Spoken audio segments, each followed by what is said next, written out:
안녕하세요 여러분, 도키아 미국주식입니다. 오늘은 AT&T에 대한 분석을 하도록 할 텐데요. 특히나 워너브로스 앤 디스커버리 합병 및 스핀오프 그리고 다이렉TV에 대한 지분 매도에 대해서 알아볼 것이고요. 밸류에이션과 함께 기업이 저평가되었는지 고평가되었는지 알아보도록 할 테니까 조금이라도 투자에 참고됐으면 좋겠습니다. 그럼 시작하겠습니다. 최근에 AT&T는 워너미디어를 스핀오프 시키면서 그와 동시에 디스커버리와 합병하겠다는 발표를 했습니다. 그렇다면 요즘 세간 이슈가 되고 있는 워너미디어의 스핀오프 그리고 디스커버리와의 합병을 통해서 AT&T는 무엇을 얻을 수 있는지 한번 알아보도록 하겠습니다. 가장 먼저 스핀오프 그리고 합병 방식을 한번 알아보도록 하겠습니다. AT&T는 기존에 보유하고 있는 이 워너미디어를 스핀오프 시킨다고 발표를 했었죠. 참고로 스핀오프란 기업 분사로 하나의 기업을 두 개 이상의 기업으로 분할시킨다는 의미입니다. 즉 AT&T 안에 들어가 있는 이 워너미디어가 분사가 되어서 AT&T와는 독립적인 회사가 된다는 것을 의미합니다. 그리고 그와 동시에 디스커버리 회사와 합병을 하여서 새로운 회사가 탄생하는 것이죠. 바로 이 과정에서 워너미디어는 43빌리언 달러의 현금을 AT&T에게 주고 그 대가로 43빌리언 달러의 부채를 떠안게 됩니다. 물론 디스커버리가 갖고 있는 15빌리언 달러의 부채와 함께 말이죠. 이렇게 합병이 된다면 구체적으로 어떠한 변화가 생기게 될까요? 가장 먼저 비즈니스 모델에 있어서 변화가 생깁니다. 원래 AT&T는 텔레커뮤니케이션 회사에서 미디어 회사로 변화를 주고자 워너브로스를 인수한 바 있죠. 지금 현재는 AT&T가 이렇게 모빌리티, 컨슈머 와이어라인, 비즈니스 와이어라인, 워너미디어, 비디오, 라틴 아메리카 등등이 있는데 스핀오프를 하게 되면서 워너브로스와 디스커버리는 이렇게 독립적인 하나의 회사가 되고요. 또 그 옆에는 이렇게 뉴 다이렉TV가 따로 나와 있는 걸 보실 수 있죠. 분사가 이렇게 된다고 해서 이렇게 AT&T의 지분이 완전 없어진다는 것은 아닙니다. 워너미디어 그리고 디스커버리 회사의 지분 71%는 여전히 AT&T가 보유하고 있으며 다이렉TV의 경우는 이렇게 AT&T가 보유하고 있었던 100%의 지분 중에서 30%를 TPG에게 팔고 7.8빌리언 달러의 현금을 받습니다. 이를 통해서 AT&T와 TPG 사이에서는 다이렉TV라는 회사가 생기게 되는 것이죠.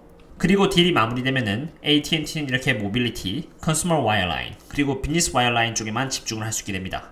자, 그러면은 이렇게 새로 형성된 비즈니스 모델이 과연 AT&T에게는 좋은 일일까요? 한번 천천히 알아보도록 하겠습니다. AT&T의 주가는 이렇게 코로나 이후에 전혀 회복을 해주지 못하고 있습니다. 아무리 배당주라고 해도 너무나 답답할 수밖에 없겠죠.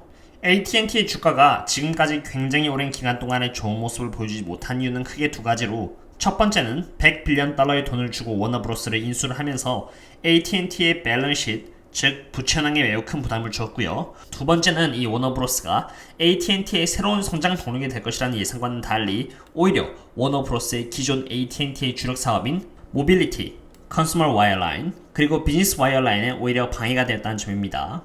AT&T의 현금 부채 비율을 보시면요, 워너브로스를 인수하기 전까지만 해도 이렇게 경쟁사인 버라이즌 그리고 T모바일의 현금 부채 비율과 그렇게 큰 차이가 없었는데 워너브로스를 인수하게 되면서 부채 비율이 현금 대비 많이 올라 경쟁사들 사이에서 가장 높은 부채 비율을 갖고 있다는 것을 볼 수 있습니다. 그럼 실제로 부채가 얼마나 많은지 지금 한번 확인해 보도록 하겠습니다. 부채를 보여주는 라이빌리티 디스트리뷰션을 보시면은 여기 롱텀 뎁트가 있는데요. 이 부분이 182빌리언 달러로 정말 많은 부채를 갖고 있다는 것을 볼 수 있습니다.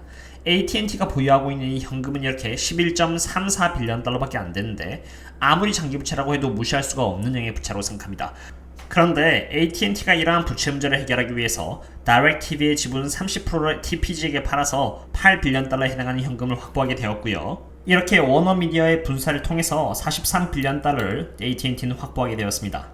AT&T는 이렇게 43빌리언 달러의 캐시를 밸런스시트에 넣어서 부채를 갚기로 했고요. 이를 통해서 약 40에서 43% 정도의 페이아웃 레이쇼를 유지하게 될 것이라고 말을 하고 있습니다.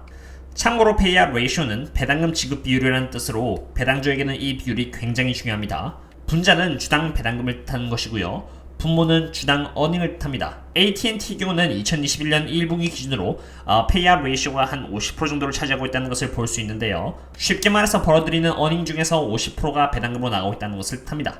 이 비율이 낮으면 낮을수록 기업은 더 편하게 배당금을 주주에게 줄 수 있겠죠. 그런데 반대로 이 페이아웃 레이쇼가 100%를 넘어가게 된다면 벌어들이는 돈보다 오히려 배당금으로 나간 돈이 더 많다는 것을 의미합니다. 결과적으로 워너브로의 스핀오프 그리고 다이렉TV의 30% 지분을 매각하여 얻게 된 현금을 부채를 줄인 데 사용할 것이고요. 장기 부채로 인한 이자가 줄어들 것이니 페이아웃 레이쇼 또한 50%에서 40%대로 떨어져 AT&T 입장에서는 조금 더 편하게 배당금을 지급할 수 있게 되고요. 펀더멘털 또한 조금 더 나아지게 되는 것입니다. 그렇다면 이제 AT&T의 밸류에이션을 보도록 하겠습니다.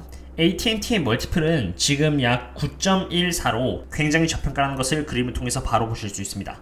AT&T가 만들고 있는 earning per share의 성장률은 2.61%로 13.7 정도의 멀티플이 적정한 멀티플로 인정을 받고 있는 상태이고요. AT&T가 아무래도 성장주가 아니다 보니까 마이너스 프리미엄을 받아가지고 12.7 정도의 멀티플이 적정하다라고 시장으로부터 평가를 받고 있습니다. 이러한 상태에서 AT&T의 현 P 멀티플 9.14는 제법 낮은 상태라는 것을 볼 수 있겠죠. 만약에 AT&T가 적어도 12.7 정도의 멀티플을 인정받게 된다면은 쉽게 말해 조금 더 개선된 부채 상황 그리고 기존 비즈니스 모델에 집중할 수 있게 되고 경영진의 변화와 함께 개선되는 펀더멘털을 보여줘서 2022년쯤에는 지금으로부터 약 36.7% 상승한 39.66달러까지 주가는 오를 수 있을 것이라고 봅니다. 그러나 이러한 전망을 방해하는 리스크 또한 있습니다. 최근에 AT&T와 구글 클라우드가 파트너십을 맺어서 5G 그리고 엣지 컴퓨팅에 대한 역량을 넓힌다는 기사가 나는데요. AT&T의 주가가 성장을 하려면은 이렇게 워너브로스 그리고 다이렉TV가 비즈니스 모델에서 빠져나간 다음 이 세 개의 비즈니스 모델에서 앞으로도 AT&T가 성장할 수 있다는 것을 보여줘야 합니다. 그런데 그렇게 되기 힘들 것이라는 전망 또한 있습니다. AT&T에서 가장 큰 사업부를 차지하는 곳이 모빌리티인데요. 스핀오프가 끝난 뒤에 모빌리티의 부서는 AT&T 회사 전체 EBITDA 68%를 차지할 정도로 매우 큰 부서입니다. 그런데 이 부서가 2018년부터 지금까지 AT&T 구독 및 커넥션을 한 비율은 이렇게 꾸준히 올라 총 30% 정도 성장을 했지만 오히려 이 파란 색깔 부분인 서비스 매출액과 이 모빌리티 EBITDA에서는 그렇게 큰 변화가 없다는 것을 볼 수 있습니다.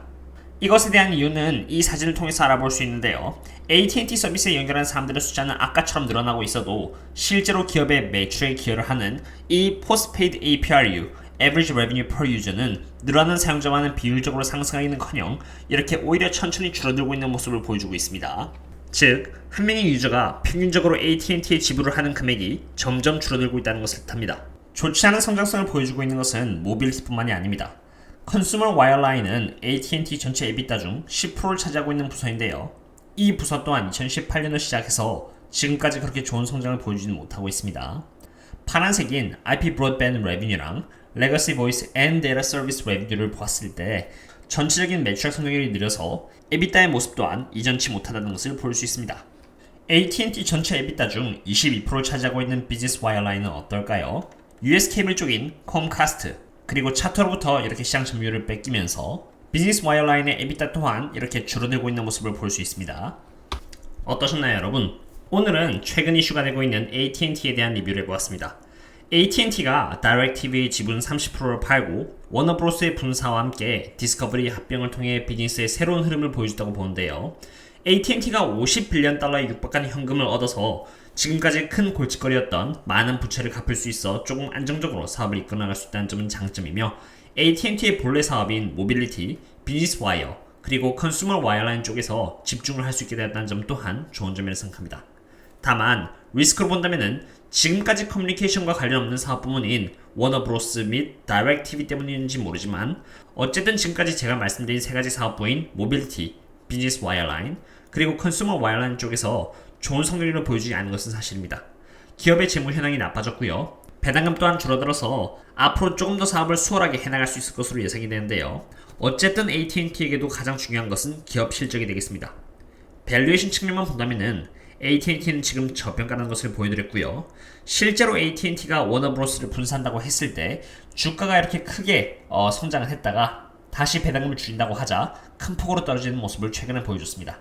그런다고 봤을 때 워너브로스의 분사만큼은 시장에서 좋은 신호로 봐주고 있는 것 같습니다. 비록 리스크가 있지만 AT&T가 저평가인 만큼 조금만 더 좋은 성장률을 보여준다면 충분히 주가는 상승과 함께 화답을 해줄 것이라 생각합니다. 오늘은 여기까지 하도록 하겠고요. 다음에 또 다른 종목과 함께 찾아뵙도록 하겠습니다. 그럼 다음에 또 만나요. See you later.